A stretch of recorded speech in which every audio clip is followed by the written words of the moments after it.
পর পুরো বাংলাদেশে বিভিন্ন জায়গায় বিভিন্ন রাজনৈতিক দল আনন্দ মিছিল করেছিল, কিন্তু আমরা এটা চিন্তাও করতে পারিনি যে 24 ঘন্টা পেরোতে না পেরোতেই একজন প্রার্থীর উপর হামলার প্রতিবাদে আমাদেরকে আবার মিছিল করতে হবে। আমি বলতে চাই, এখনো জুলাই আন্দোলনে আমাদের যে সকল ভাইয়েরা হারিয়েছেন সে সকল ভাইয়েদের মায়েদের চোখের পানি এখনো শুকায়নি, যে সকল বোনেরা ভাই হারিয়েছেন সে সকল বোনেদের চোখের পানি শুকায়নি।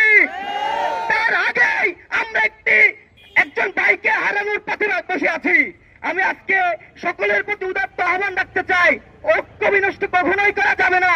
জুলাই আন্দোলনে আমরা বিপ্লবী ছাত্র জনতা, বৈষম্য বিরোধী ছাত্র আন্দোলনের ব্যানারে আমরা যুদ্ধ করেছি। আমরা বলতে চাই, আমরা সন্ত্রাসীদের বিরুদ্ধে জনতার স্থিতি ঘোষণা করছি। যেখানে সন্ত্রাসী থাকবে সেখানেই আমরা সকল দল মিলে তাদেরকে রুখে দাঁড়াবো ইনশাআল্লাহ। সন্ত্রাসীদের বিরুদ্ধে জামাত, বিএনপি এবং এছাড়া কোন দলের ভেদাভেদ থাকবে না। আমরা এই একতাবদ্ধ বাংলাদেশ গড়তে, এই একতাবদ্ধ একটি সমাজ গড়তে রাজি আছি তো ইনশাআল্লাহ।